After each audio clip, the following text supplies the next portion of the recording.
Halo teman-teman, selamat datang kembali di channel YouTube Gia Academy. Semoga teman-teman selalu sehat dan terus semangat.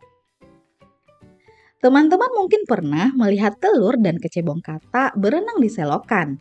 Selang beberapa hari setelahnya, teman-teman akan menyaksikan gerombolan kecebong tadi masih berekor, namun sudah memiliki kaki dan tangan.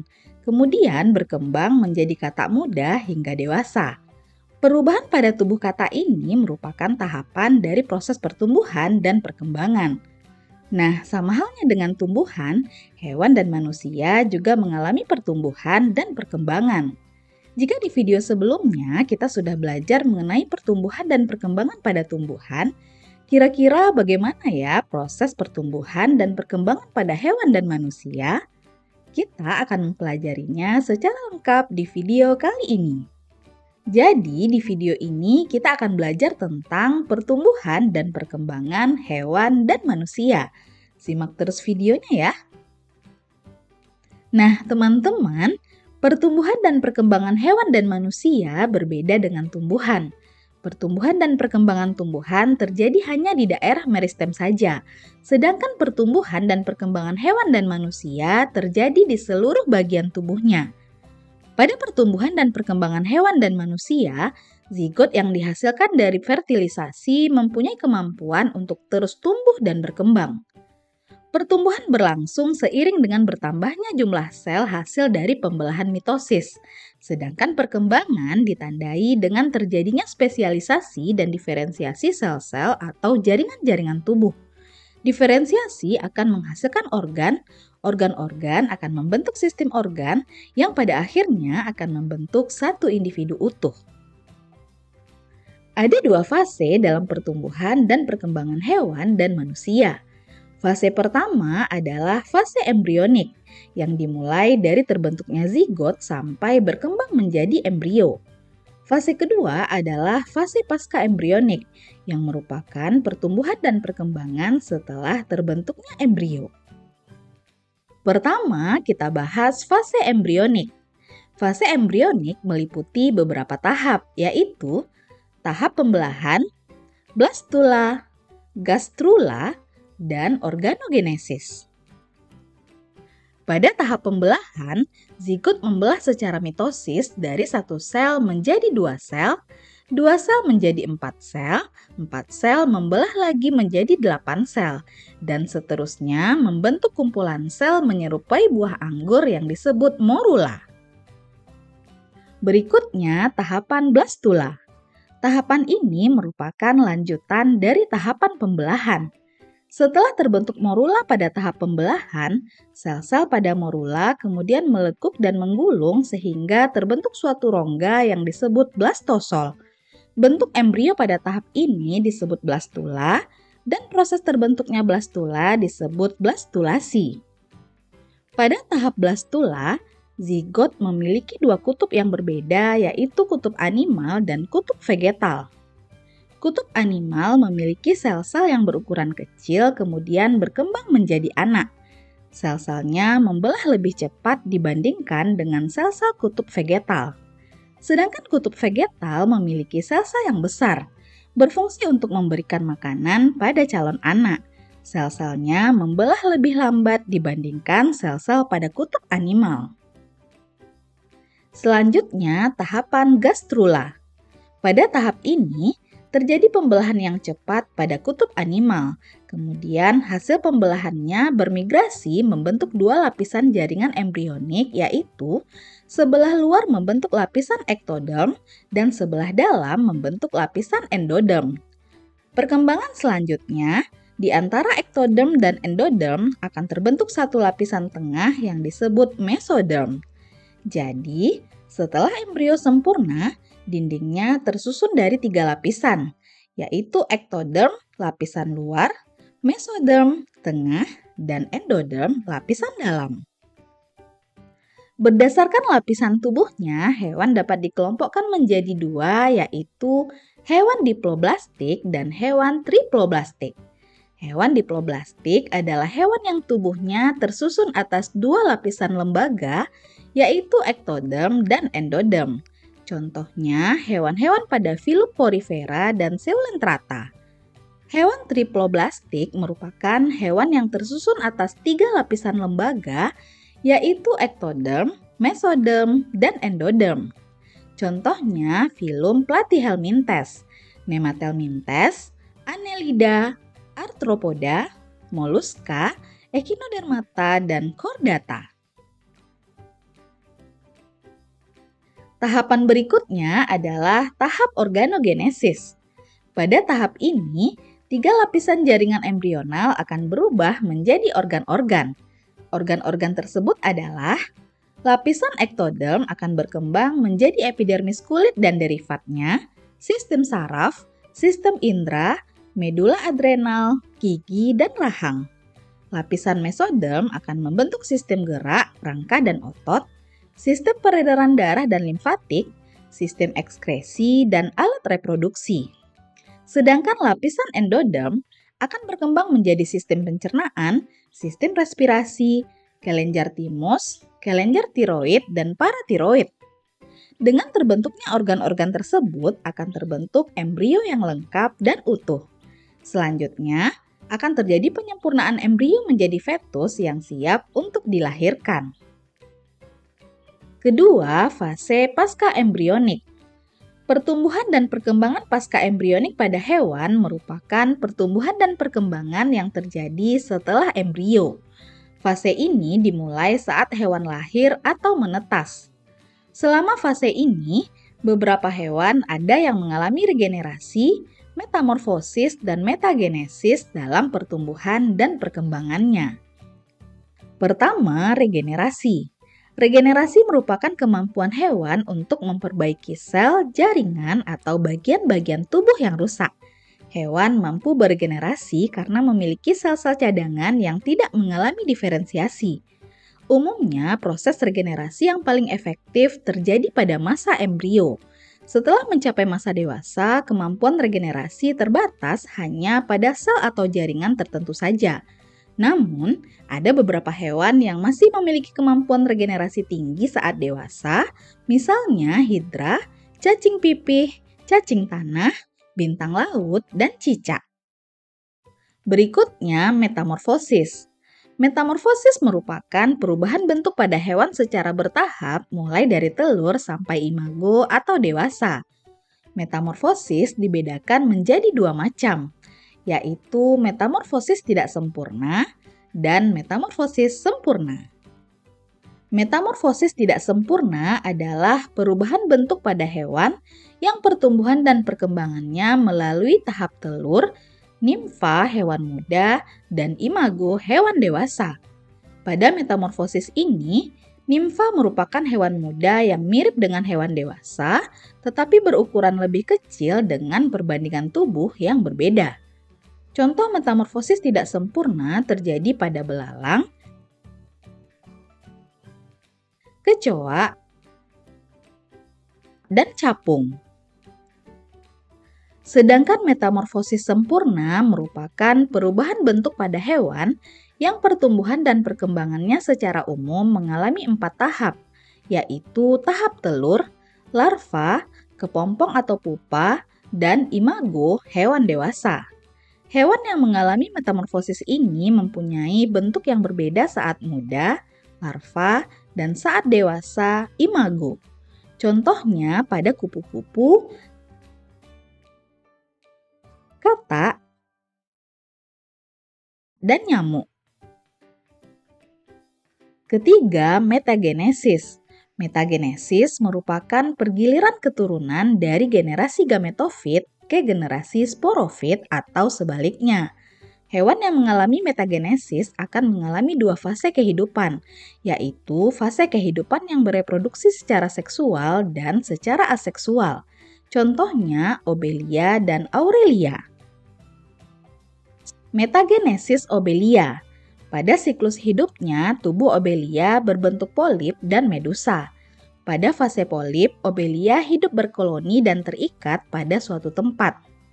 Obelia mempunyai 2 jenis polip, yaitu polip hidran dan polip gonangium. Polip hidran berfungsi untuk mengambil dan mencerna makanan. Polip gonanium berfungsi melakukan perkembangbiakan aseksual dan menghasilkan obelia dalam bentuk medusa. Sementara itu, pada fase medusa, obelia hidup bebas dan soliter. Pada fase ini merupakan bentuk generatif yang menghasilkan gamet.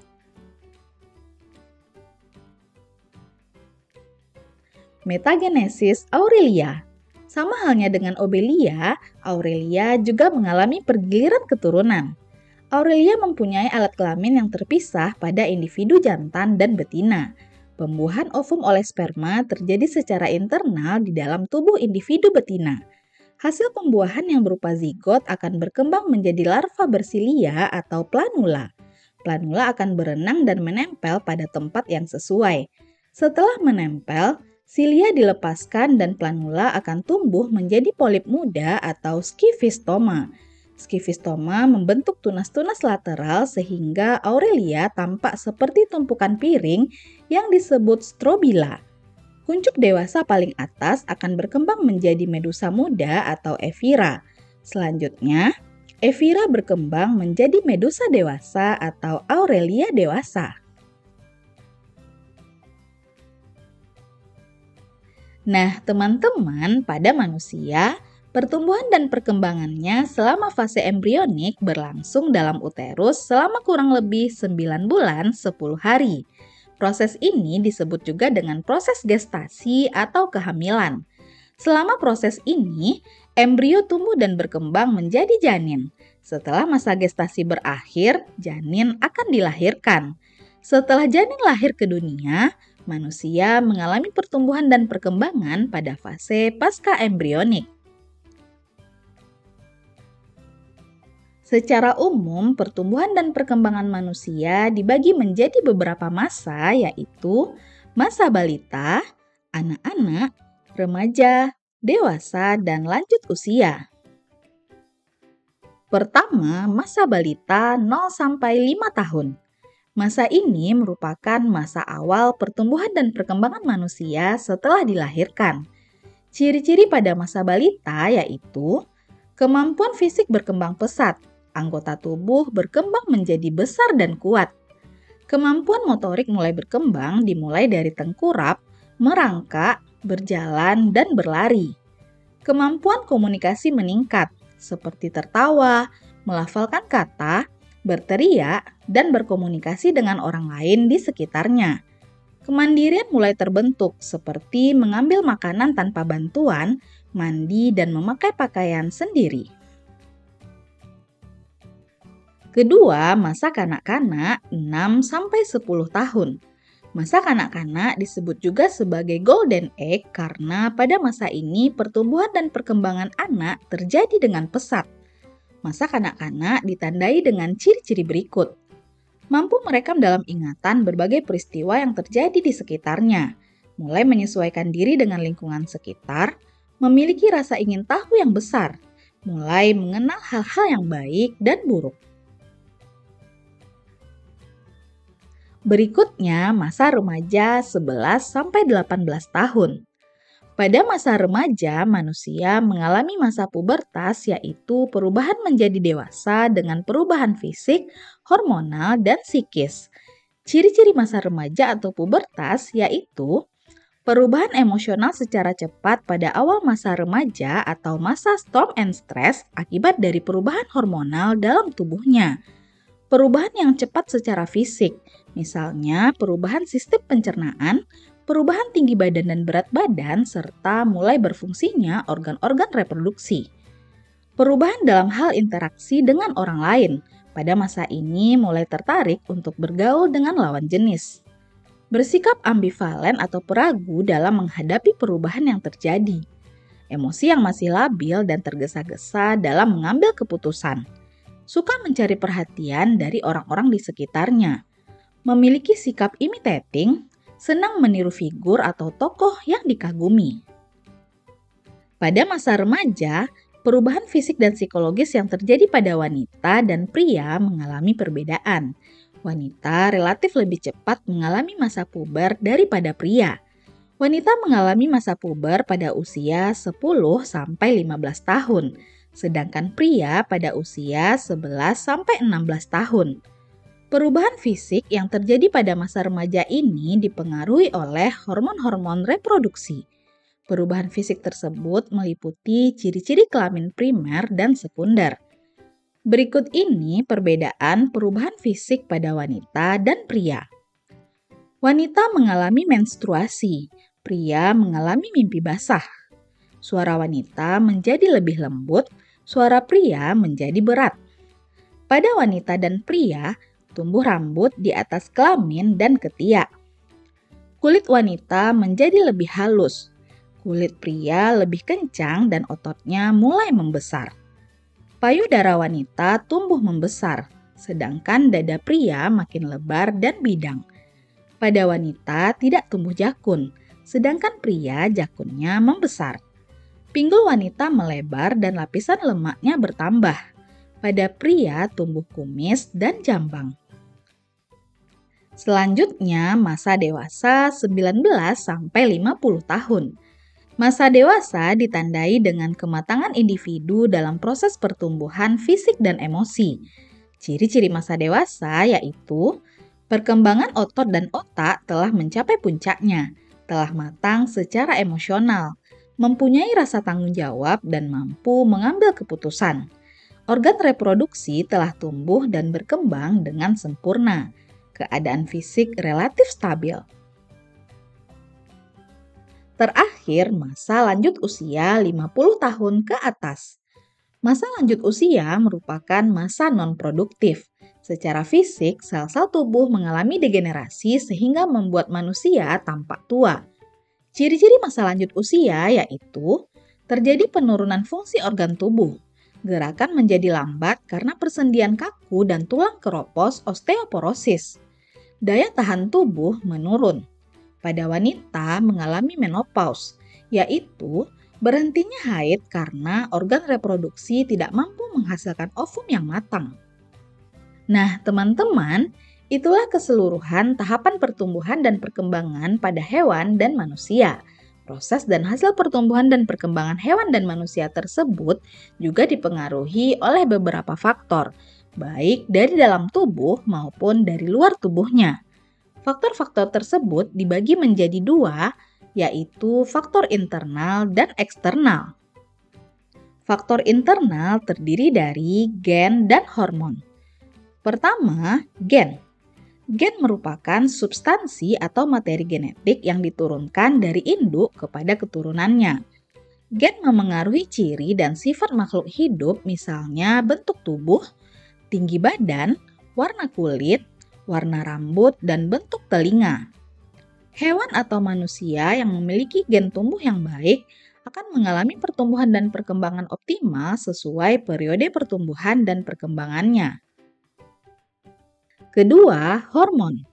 Hormon pertumbuhan pada hewan antara lain hormon tiroksin, berfungsi mengendalikan pertumbuhan hewan dan merangsang dimulainya proses metamorfosis.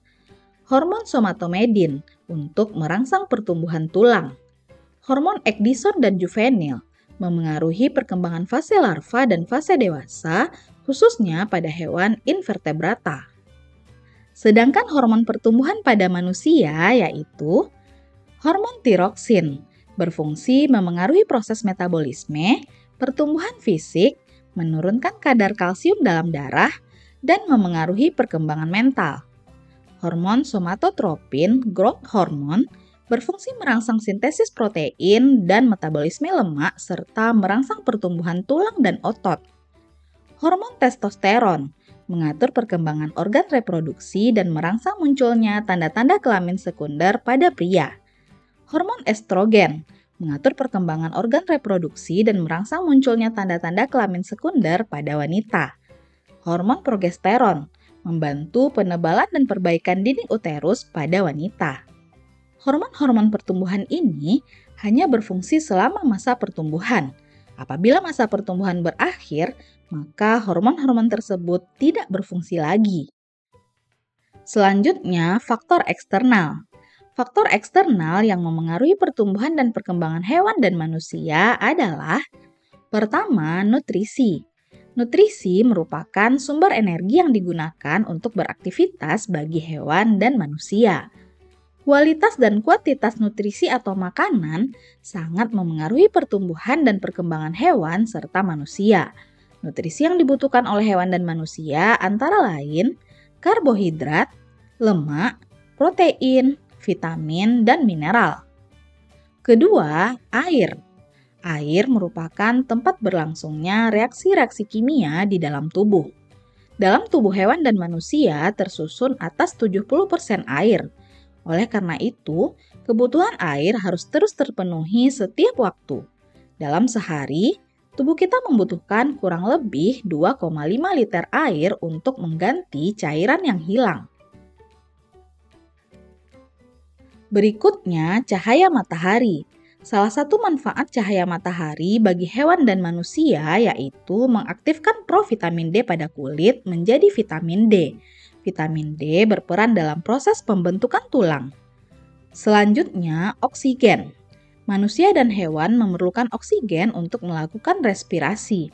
Respirasi akan menghasilkan energi berupa ATP, adenosin trifosfat, yang akan digunakan dalam proses metabolisme, pertumbuhan, dan aktivitas lainnya. Dan faktor terakhir, lingkungan. Lingkungan tempat tinggal hewan dan manusia sangat berpengaruh terhadap proses pertumbuhan dan perkembangannya. Hewan yang hidup di daerah beriklim dingin memiliki jaringan lemak yang lebih tebal daripada hewan yang hidup di daerah beriklim panas. Sementara itu, pada manusia yang hidup di daerah bersalju, gurun atau daerah tandus memiliki keterampilan atau keahlian yang sesuai dengan lingkungan tempat tinggalnya.